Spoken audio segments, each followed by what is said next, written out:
What's going on, guys? It's Jimmy here. Welcome to our daily show where we discuss everything going on here in our country that you need to know about here on a daily basis.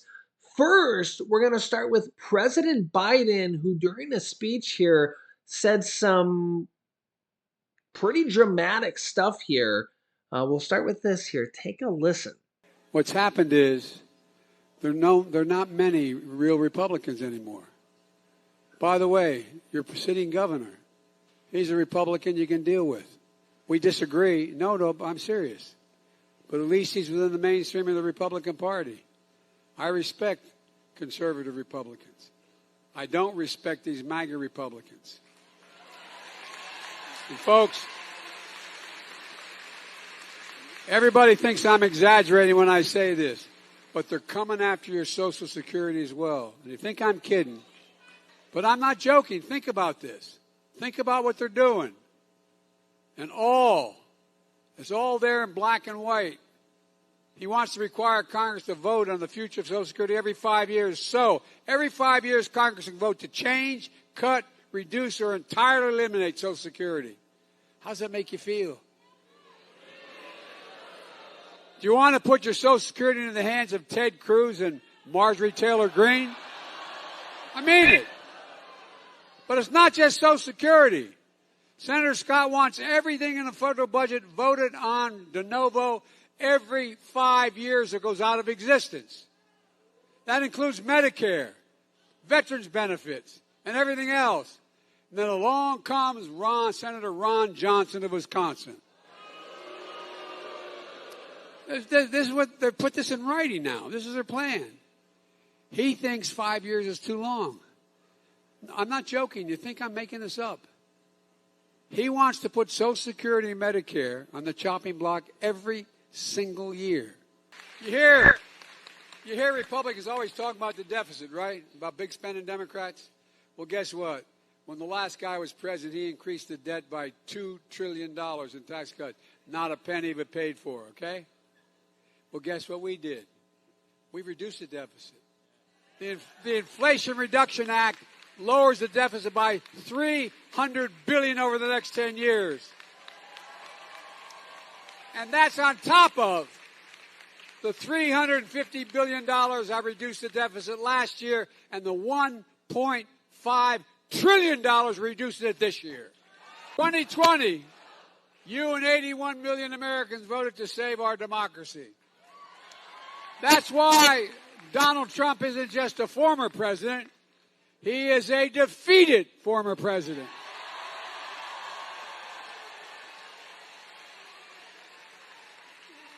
And it's not hyperbole. Now you need to vote to literally save democracy again.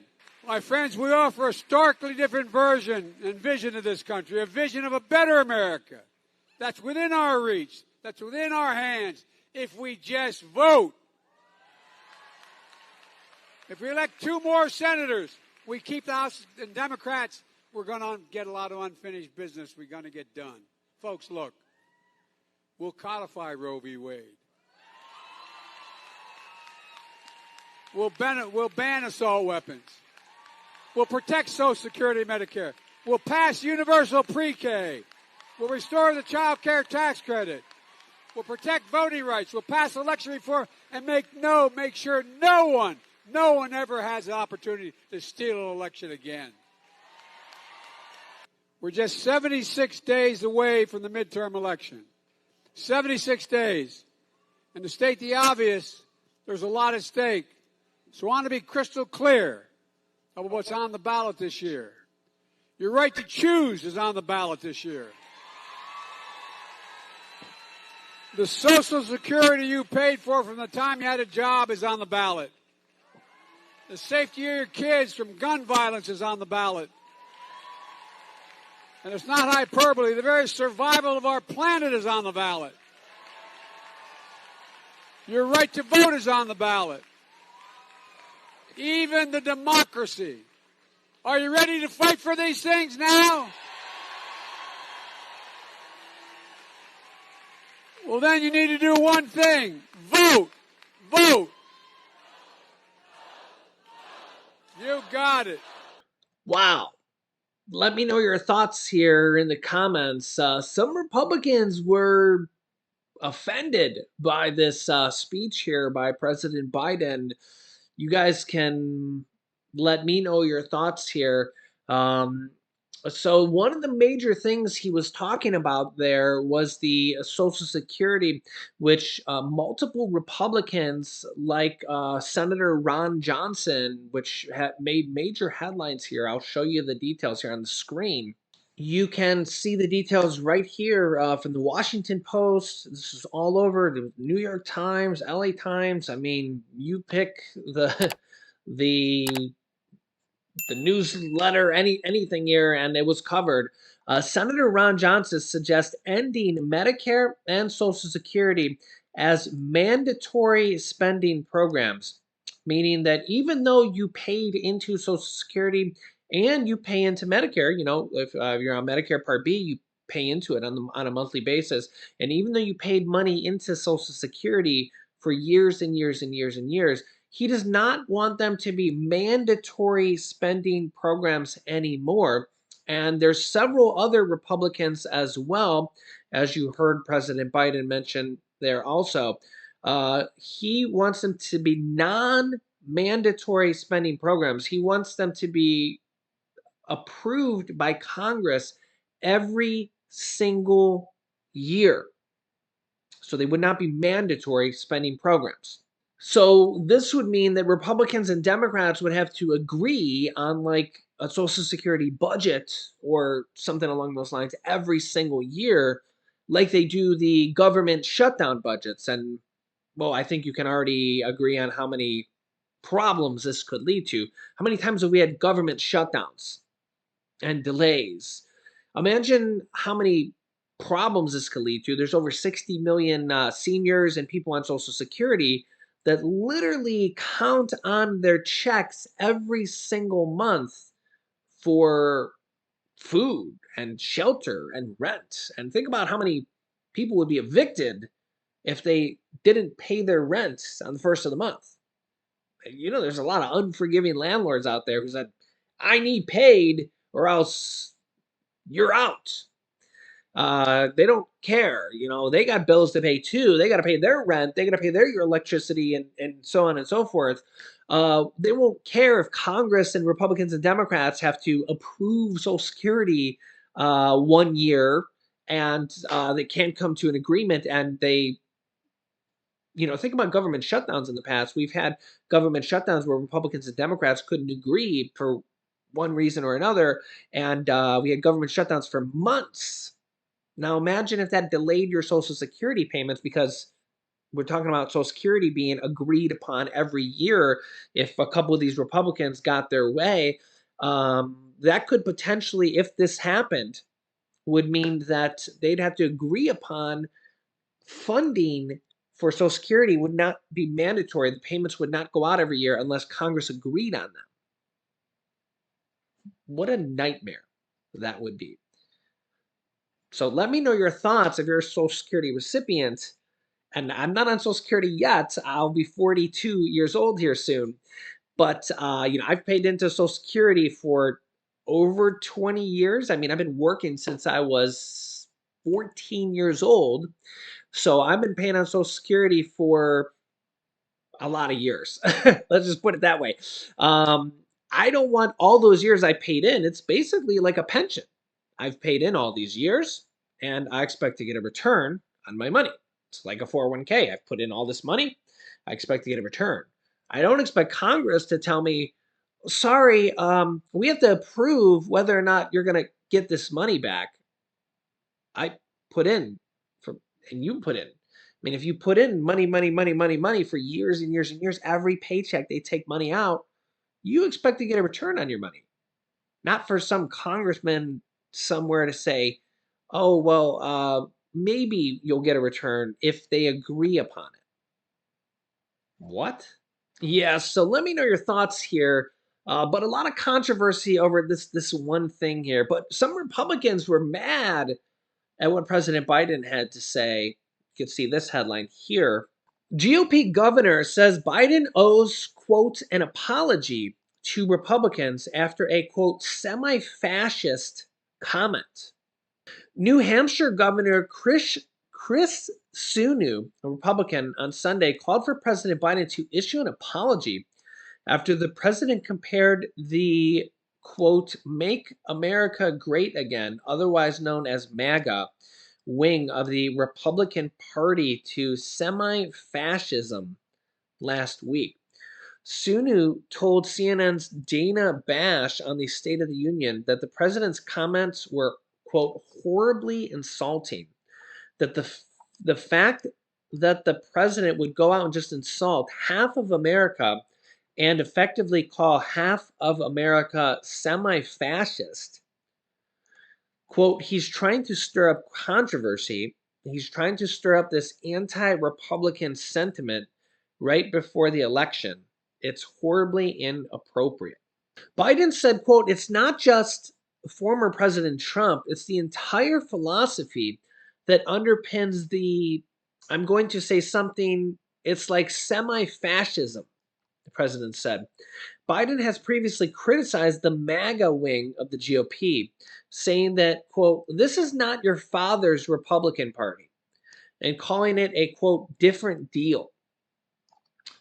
Sununu conceded that there are, quote, elements of fascism and white supremacy in the U.S., but explained it's also not true that, quote, all Democrats are communists. He said, quote, when we allow ourselves to just talk in these extremes, we polarize our country. And then he says, and then to call half of America fascists, he owes an apology. That's not appropriate. That isn't leadership. So let me know your thoughts here. What do you think? You know, I kind of agree with him, to be honest. I think that we're just kind of so polarized from former President Trump throwing around the the name calling so often. I mean, we literally just had last week here where former President Donald Trump called Mitch McConnell. He called Mitch McConnell a, quote, broken down hack, a member of his own party. And then he also called his wife in this tweet from former President Donald Trump, or this thing on social, True Social, I guess I should say here. He also said, and less time helping his crazy wife and family get rich on China. So it's like, it's kind of, have we gotten used to former President Donald Trump saying things like, this is to Mitch McConnell, a member of his own Republican Party, saying his crazy wife and calling him a broken down hack.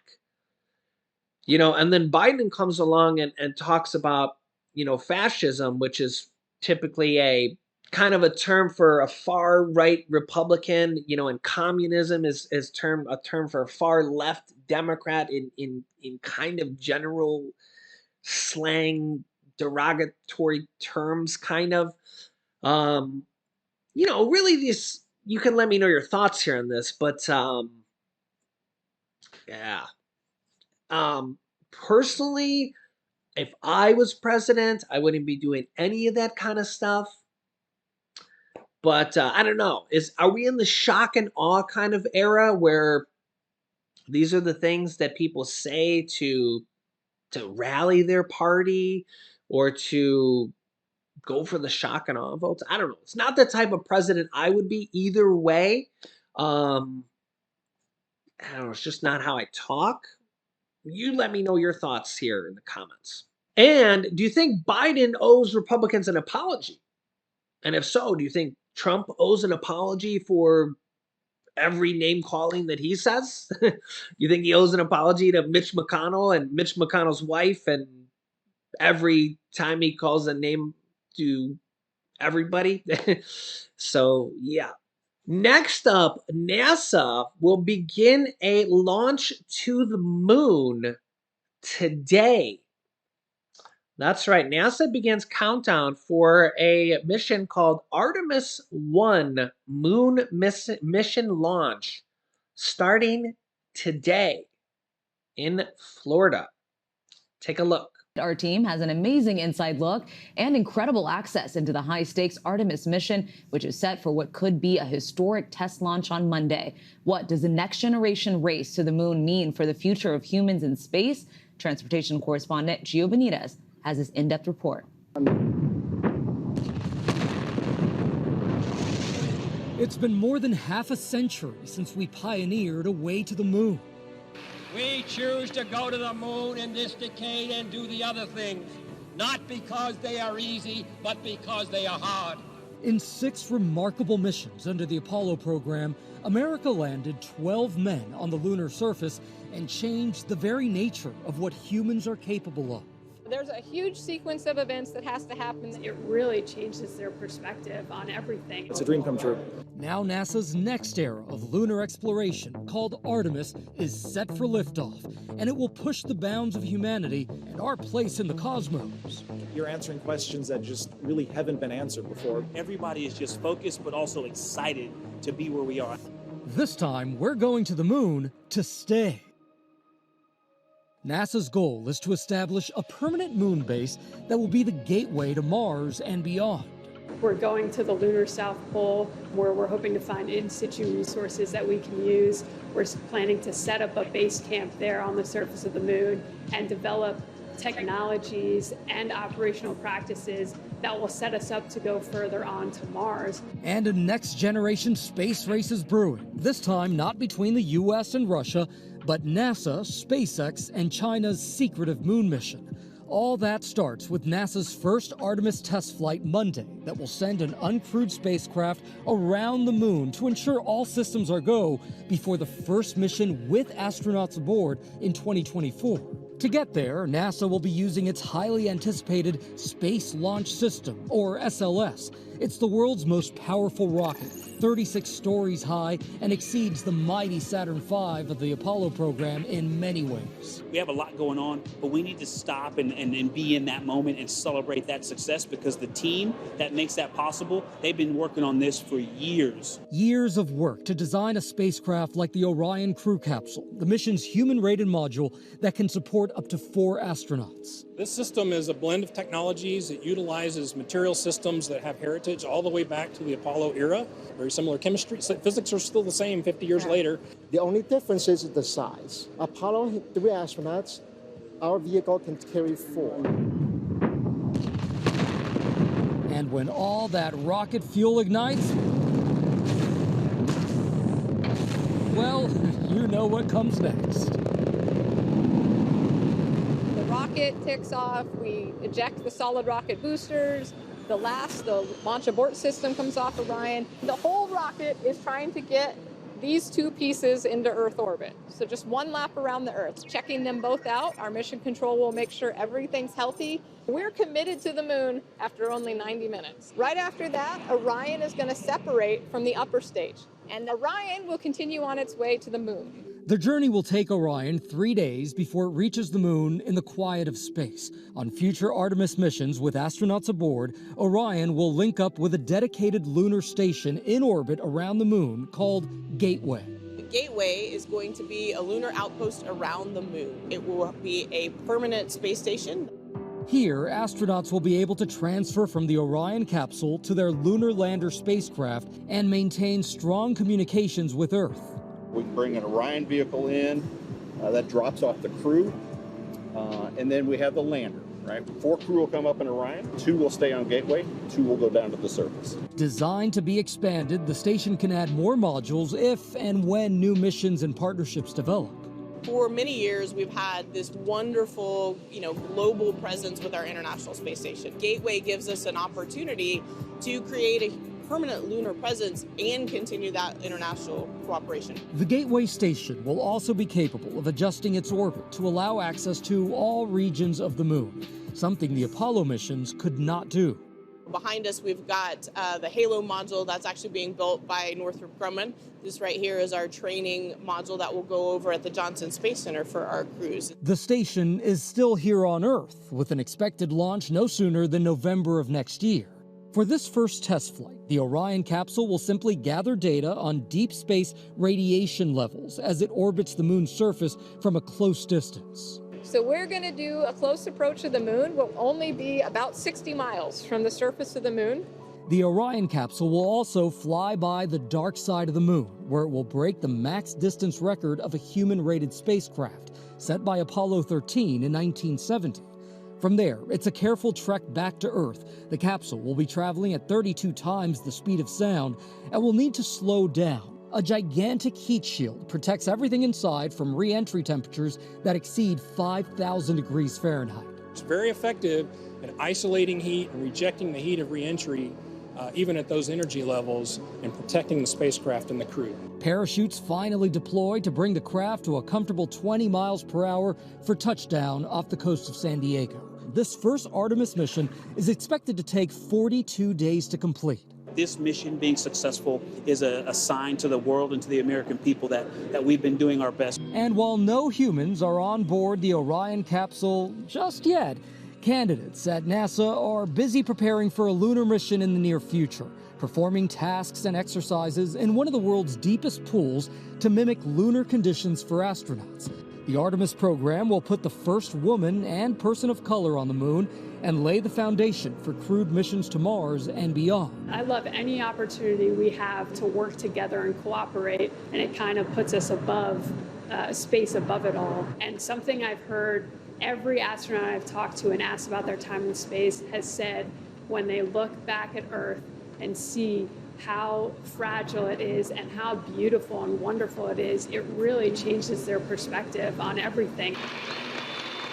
60 years after that iconic JFK speech. For the eyes of the world now look into space, to the moon, and to the planets beyond. And we have vowed that we shall not see it governed by a hostile flag of conquest, but by a banner of freedom and peace. A new hope about the promise and possibility of space to unite us once again. And as we leave the moon and towards Litchfield, we leave as we came, and God willing, as we shall return, with peace and hope for all mankind. So let me know your thoughts here in the comments. Hopefully it's a successful mission, and we'll see here. It's supposed to happen today. So make sure to subscribe down below to our YouTube channel. It's completely free to do so. Click the bell icon so you get notifications when we go live. I'll keep you up to date here with everything going on here in our country on a daily basis. You can click here to watch my newest video next. Or you can click here to see my video about $750 checks going out to some Americans as well. So click on one of those videos next. Thanks for watching, guys, and I'll see you in the next video.